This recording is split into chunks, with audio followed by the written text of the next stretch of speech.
Today, we're looking at a famously weird plane from the 1920s, the Bonnie Gull. This wacky-looking plane was the brainchild of Leonard Warden Bonney, and although it looked somewhat insane, the Bonnie Gull was in many ways very innovative and ahead of its time. Leonard Bonney was an aviator who fell in the category of that first wave of pioneers that sprang up between 1900 and 1914. In fact, he was lucky enough to be taught by Orville Wright, who gave him his flying lessons in 1910, and he flew with the Wright exhibition team that operated during 1910 and 1911. Bonney quickly proved to be a gifted but careful aviator, and in his early years he also had that most important quality of all, luck.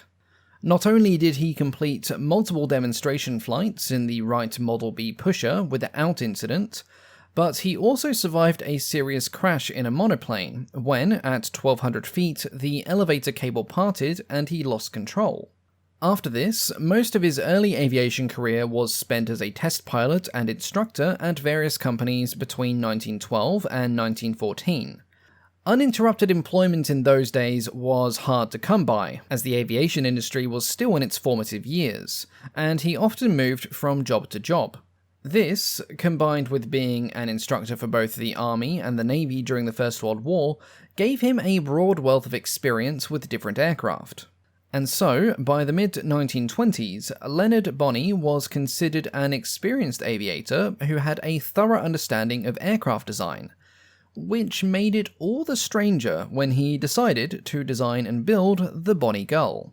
In the earliest days of aviation, many flying machines had been built to imitate the wing shapes of various birds, but this had proven to be an impractical approach.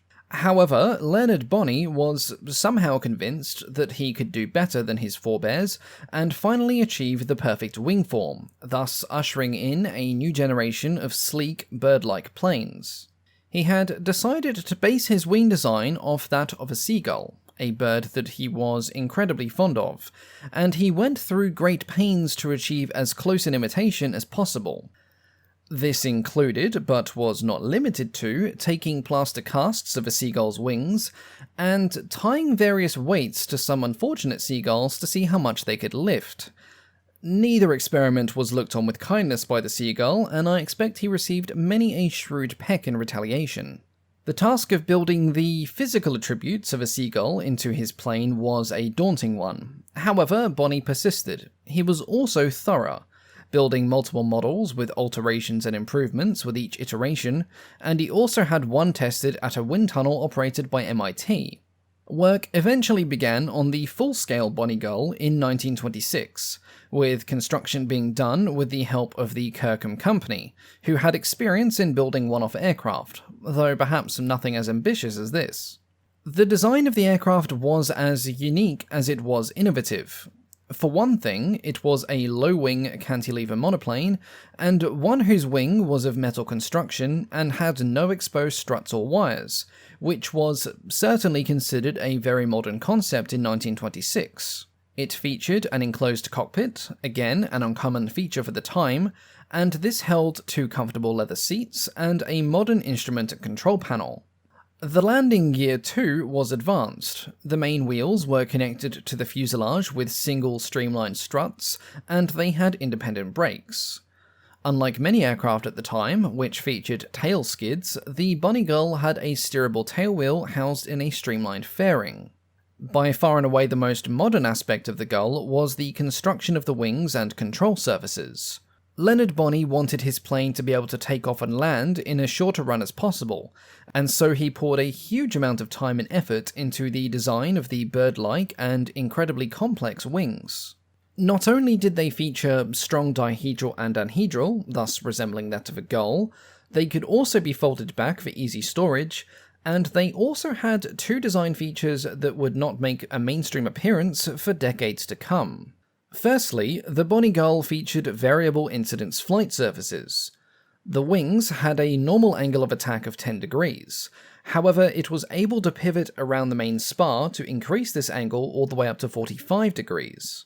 This was done by a hydraulic mechanism that was controlled by the pilot. Under normal operation, the wings would be put to the sharpest angle of attack upon the moment of landing, thus acting as a speed brake and significantly reducing the distance required for a safe landing run. Whether Bonney intended to operate the wings in this way during flight as well as landing remains unknown for reasons that we'll come to shortly. The second radical design feature was that of variable wing sweep. The inboard section of the wings featured large flaps. However, the outer sections of the wings were designed to sweep forward and backwards through an arc of 20 degrees, and they were also hinged to act like ailerons. Like the angle of attack, this too was controlled by a mechanism in the cockpit, which, combined with everything else, would have made flying a somewhat complex affair for the pilot, as everything had to be done manually. By the end of 1927, the Gull was all but complete, and it was finished with a 9-cylinder, 180 horsepower Kirkham radial engine.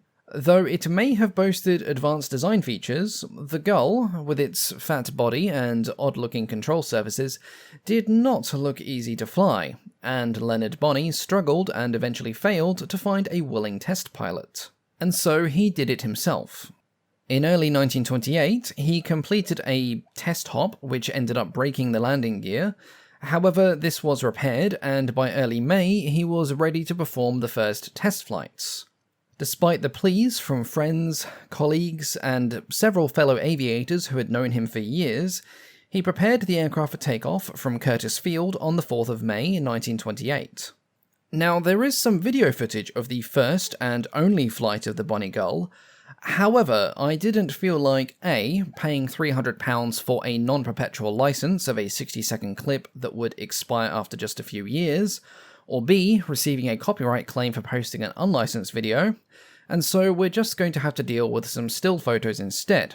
Thank you, British Pathé. But, grumbling about the cost of footage aside, Leonard's first flight did not go well. After an initial takeoff run that almost ended in a ground looping incident, the Bonnie Gull raced across Curtiss Field and lifted into the air. All seemed to be going well as it made its climb, but at around 100 feet it suddenly pitched over, and the plane nosedived into the ground. Leonard Bonney was thrown violently from the plane on impact, suffering serious injuries, and despite some news articles at the time claiming he died on impact, he was, in fact, taken to hospital where he would sadly succumb to his injuries later that day. There is no definitive answer for what caused the accident. Some suspected a control cable failed, others thought that the plane was simply just unstable, and a few thought that Leonard Bonney had perhaps pulled the wrong lever in his cockpit. Whatever the cause was, the world was thus deprived of a forward-thinking, albeit somewhat eccentric aviator. As always, thank you all very much for watching, and a special thank you, of course, goes out to the patrons, with a special shout out to Deliardo, Kevin, Bane, FB, Christopher R, and Tronathon for their support as Wing Commander tier patrons. Thank you all so much, and I'll catch you all next time. Goodbye.